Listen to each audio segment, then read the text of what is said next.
Hey, how is it going? I'm Alex, and today I want to quickly show you these pairs EPHIU sunglasses. Look at this. These are fully mirror sunglasses, as you can see. I really like it because they have this kind of like bridge right here that it's not just like a separator from the actual frames right here, but it's kind of like connected, which I think it looks amazing. And not only that, because the actual frame, it's made of a really nice kind of like soft rubber, kind of like a silicone, I want to say. And these are really flexible, but they're strong as well, as you can see.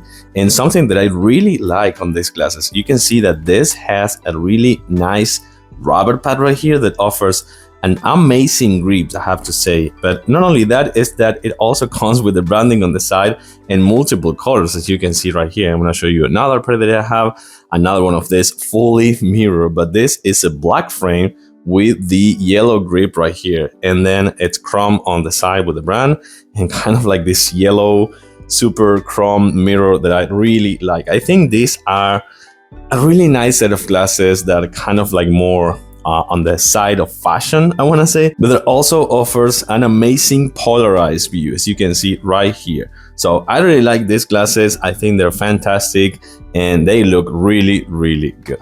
I like it. I'm going to give it a really nice thumbs up as soon as I can. Thanks for watching, and I'll see you soon.